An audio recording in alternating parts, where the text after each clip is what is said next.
There are so many different kinds of dominant 7 chords.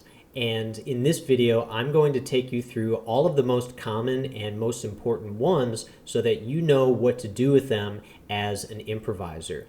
When you see dominant 7 flat 9 or dominant 7 sharp 5 or dominant 7 altered, those are actually different kinds of chord sounds, and you actually have different scale options as an improviser to employ as substitutions or when you see those chords written very specifically. My name is Michael, and I'm a saxophonist, improviser, and music educator. I help other wind instrument players become confident improvisers so that they can get better gigs, have better playing opportunities, and ultimately play the kinds of music that they want to make. So let's dive in. I'm excited to get started with you and show you each kind of dominant chord sound and what you can do over top of it. So starting at the very top of this document here, and this page will be available as a PDF down below in the description, we have by far the most common type of dominant 7 chord to see on a lead sheet, which is just a regular old C7 chord, regular old dominant chord, right? 1, 3, 5, flat 7. That's what makes it dominant, is this interval between the third and the flat 7, also known as a tritone, right? The chord scale that is most commonly associated with this sound is Mixolydian mode, which is 5th mode of the major scale. And all this really means, if you're new to this kind of terminology, is that you're going to play a major scale with a lowered 7th from major. Just like the chord itself has a lowered 7th, so does the chord scale. So here's the arpeggio.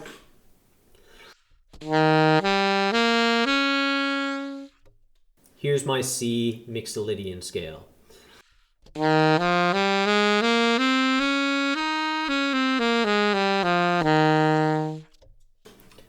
I hung out on that B flat just a little bit longer because I want you to hear the difference between that and major. It's just a half step, but it makes a world of difference.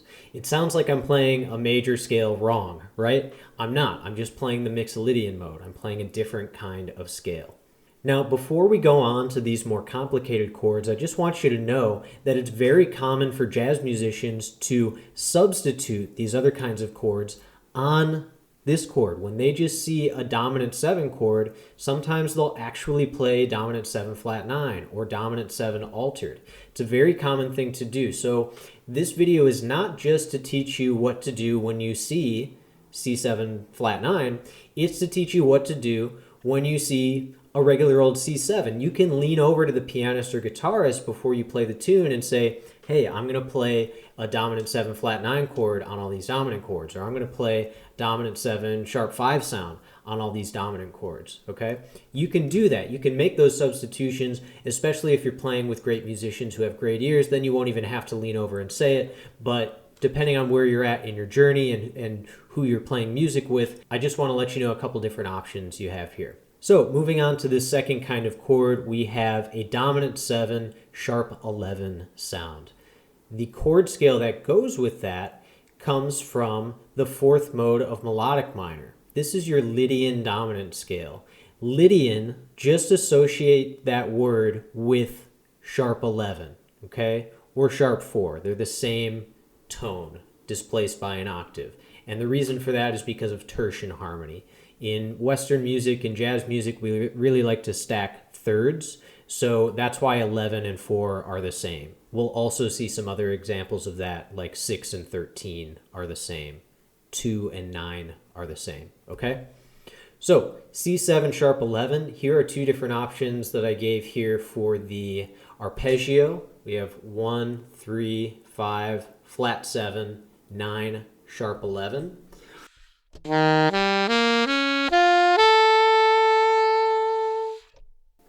Or I can put that sharp 11 as a sharp 4 instead, substituting the 5 and play this.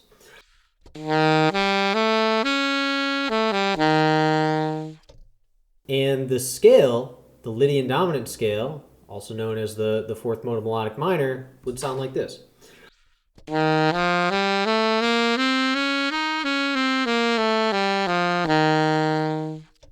Notice I'm only playing one note different from the Mixolydian mode, which is, again, that sharp 4. Okay, so that's Lydian dominant. It's very common to hear this sound as a secondary dominant sound. So let's say you're in the key of B flat and your chord progression is C7 followed by C minor 7 to F7 to B flat. So the 2-5-1 there is C minor 7 to F7 to B flat. If you have a C7 before that, you can imply C7 sharp 11, or it might even be written there for you, C7 sharp 11. But that's the most common place that I've seen this sound used as a secondary dominant. Moving on, we have C7 flat 9. This one you're probably going to see quite a lot, and whenever you see a flat 9, it also implies a sharp 9. You're never going to have a sharp 9 without a flat 9, or a flat 9 without a sharp 9, and that becomes evident when you look at this chord scale.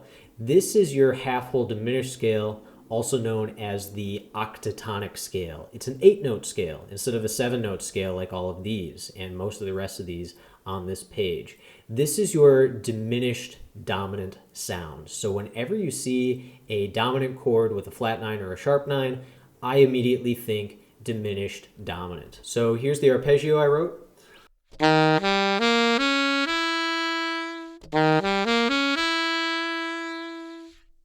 And here's your half-whole diminished scale. The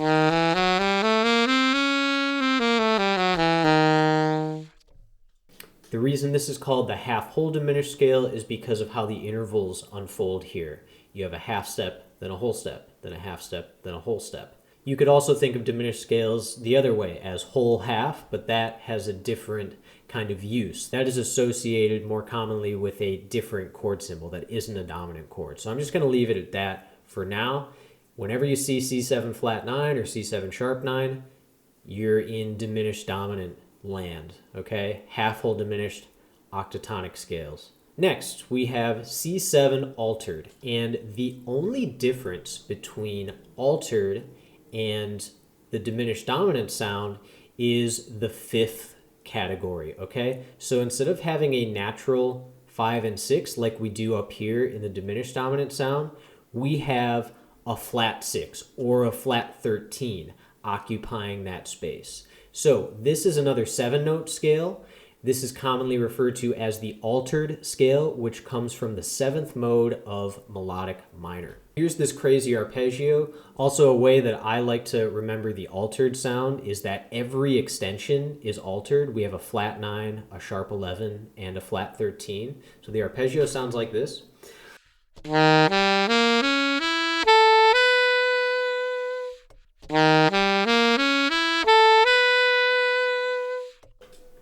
And the altered scale sounds like this.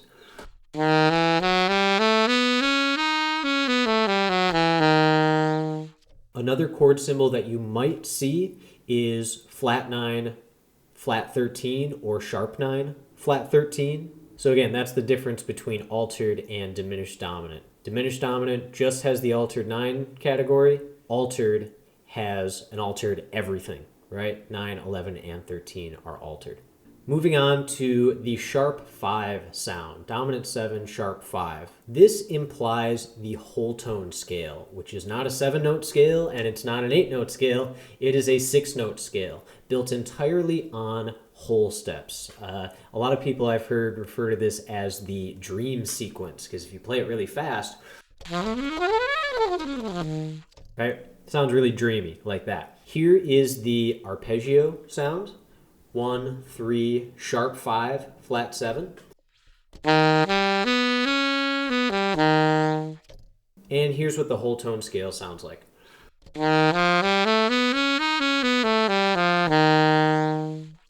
Great example of this to listen to is Wayne Shorter's tune Juju, which is on the album of the same name. Check it out and you'll be able to hear exactly what a dominant 7 sharp 5 chord can sound like in the context of a modern jazz composition. And finally, down below, we have C7 flat 13. Now this is not common at all. In fact, I've only seen this in very modern jazz compositions, but it's still a really cool sound to mess around with. So we have 1, 3, 5, flat 7, 9, 11, flat 13, and the chord scale comes from the fifth mode of melodic minor, so it's the same as Mixolydian, except with the flat 6 or the flat 13 there. So the arpeggio sounds like this.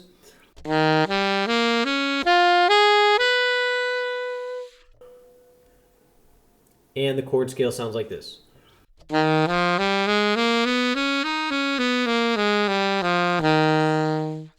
really like the sound of that scale.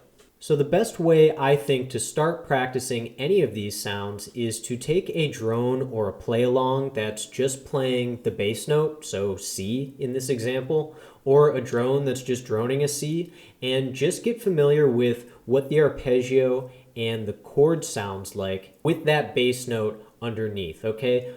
Learning to hear these sounds, learning to hear these intervals is essential. It's not just the finger work, the technical work. In fact, if you're an experienced instrumentalist, that will be the easy part. The hard part will be to actually integrate these sounds into your playing.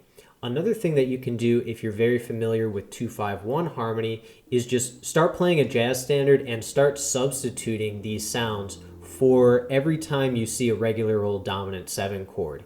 I will tell you that this chord, the dominant 7 flat 9, and this chord sound, the dominant 7 altered, are the most common things to substitute for just a plain old vanilla dominant 7 chord. So I hope this was helpful. I hope you have some fun practicing these sounds. Please let me know if you have any questions. Down below, what you're going to find is a link to the PDF in this key only, so just this page. You will also have the option to pay me just a few dollars to get access to this exact PDF in all 12 keys with a written out explanation by me of the most common ways to use and practice all of these sounds. So it's a really great value for just a few dollars. So if you want to take the guesswork out of how to integrate these sounds into all 12 keys, then I highly recommend purchasing that resource for just a few dollars.